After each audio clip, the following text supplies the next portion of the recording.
Welcome. I am Jane Coll. I'm the Secretary of the Northern Pilgrims Way group. We are re-establishing a medieval pilgrim route between St Duthoc's Tane and St Magnus Cathedral Kirkwall. Duthoc died in 1065, about 50 years before Magnus, and in his day was a much bigger name than Magnus. When the St Magnus Cathedral was built, the main side chapel was dedicated to Duthoc. There is also evidence in Caithness of pilgrims travelling to St Magnus Cathedral, with several sites in the county dedicated to him. So we are confident that our route had two-way traffic on it. We have designed what in the trade is known as a braided route. This means that the pilgrim has several choices. In our case, there are three options, or braids. They all have some historical backing in the shape of ancient chapels, site names, recorded history, but they have been adapted slightly to meet modern conditions. Braid 1 is 120 miles long, Braid 2 is 113 miles, and Braid 3 is 115 miles, so there's not very much difference between them all. Let me talk you through Braid 1. We start here in Tane at St Duthoc's Collegiate Church. We join the John O'Groats Trail, which is a long distance walk from Inverness to John O'Groats. So we take the John O'Groats Trail along here, across the Dornoch Firth, into Dornoch itself, where there's the cathedral dedicated to St Gilbert. It was originally built by Gilbert and dedicated to St Finbar, who came from Berrydale. So we continue past Dornoch through here, round Loch Fleet to Golspie, where the two main saints' names are Mali and Andrew. Mali may be a corruption of Mulrua, but he was a very west coast saint, so it's debatable. On we go to Brora, and here we can move on to the bigger map. Here we are. Brora is associated with Fionn, Columba, or possibly Colum, Peter and Ian, possibly John. You've got to be careful with names. Ian is the Gaelic version of John, and there was an Ian based at Kildonan here. So whether the Brora one is Ian or the English version John or a totally different John is difficult to say. Also with Columba, sometimes people saw the name Colm or Colum, who were local saints, but assumed that it must be Columba because that was the only name they'd heard of. So that's Brora. So we continue on the John O'Groats Trail to Helmsdale. Helmsdale was quite an important overnight stop and is associated with various saints' names. There's Donan himself from Kildonan. There's Peter, Rectair, Ninian, Ernan, and John. There's a St John's Well. Helmsdale had a chapel, a hostel, and a holy well dedicated to John. So it was obviously a fairly important centre. Here you have a choice. This is where Braid 1 turns inland. You can see the red line. Now about 4 miles inland from about here, let's move the map down a little bit, is Kilfedder, which translates as the Cell of Peter. And that would have been a monk from this centre in Kildonan, choosing to be a hermit and have a wee place of his own.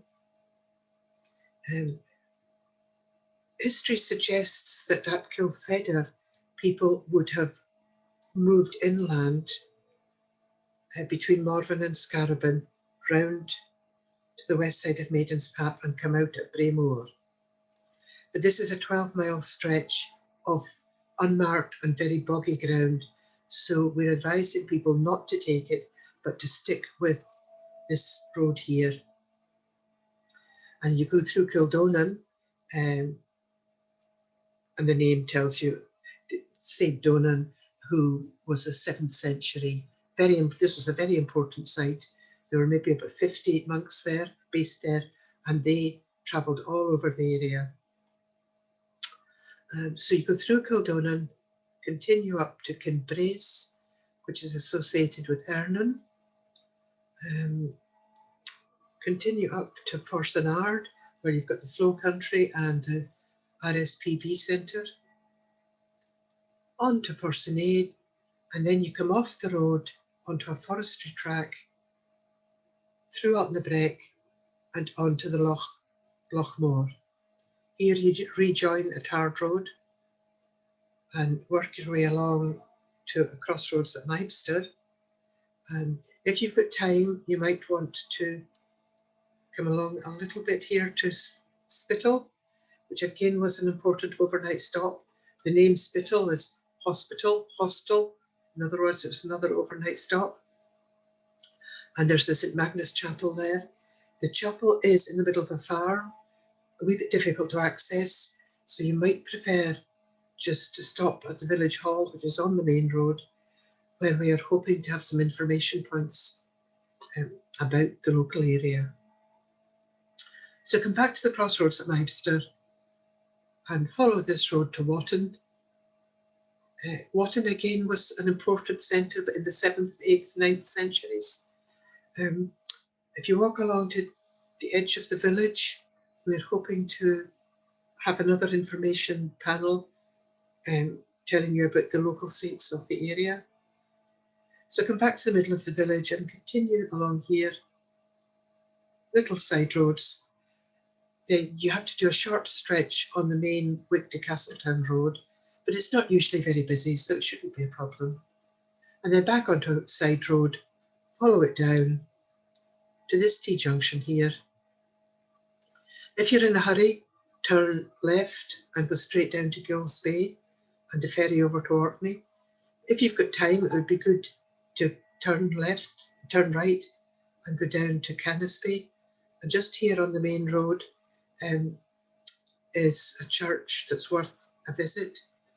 Most of what you see is 17th century, but parts of it are much older, and it's on the site of an ancient chapel dedicated to St. Drosten. And then you just walk along the shore a bit to Gills Bay and get the ferry over to Orkney, as you can see on this other map, and you land at St. Margaret's Hope. And from here, we advise you just to take the bus into Kirkwall, because the road includes 3 causeways that don't have pedestrian paths on them. So if there's a lot of traffic, it can be quite dangerous. If you feel that you want to be able to say that you've walked the whole thing, then you can make your way from Gills to Thurso and Scrabster and take the ferry over to Orkney from there, and you land on the mainland and you can join the St. Magnus Way and get into Kirkwall that way. You could also access Thurso from here. You can go through Halkirk, Westerdale, Halkirk, and into Thurso that way and on to Scrabster. So that's Braid 1. So let's go back down to Helmsdale. If you decide not to do Braid 1, you stick with Braids 2 and 3 in the John O'Groats Trail through Berrydale to Dunbeath. And this is where Braid 2 branches inland. And here you can see the yellow line, Braemore, there's it, and on to Dalnawillan, Lochmore, and you join Braid 1 there. This bit here is actually historically the most valid route. It's known as the old road to Thurso. It was used before the A9 was built. Dunbeath was yet another important overnight stop with the House of Peace. Then there's records of Braemore, was also a monastic settlement. Dalnawillan is associated with St. Kieran. And the original travellers would have come round south of Lochmore here. There's a St. Bridget's Chapel and Holywell. And then they would have come along this way just a bit, and they would have crossed the river to Derlot, where there's an ancient chapel, dedicated to St Coll. Nowadays, this stretch here is very boggy and dangerous, so we don't recommend it. Carry on up to the north. You can, if you want, there is a path from the north coast round to the St Bridget's Chapel, if you wanted to investigate that. It'll add about 4 miles or so to your journey. And again, at the chapel at Derlot, you can branch off to it, and that would only add about 1 mile to your journey. Why we didn't make this just the main route is that it's going through a sporting estate, and there are locked gates at Braemore and as you're approaching Lochmore here. And there's 16 miles between these two locked gates. You have to be confident of being able to walk that in one day without any assistance. So it's for the experienced walker only. So that's why we gave walkers a choice. So that's braid 2. So let's go back to Dunbeath. Braid 3, you simply follow the John O'Groats Trail, follow the coast, up to John O'Groats, across to Gills Bay, and you've joined groups braids 1 and 2. So that's our 3 braids. The choice of which one to take is entirely up to you. Whichever you choose, I hope you enjoy it. Thank you.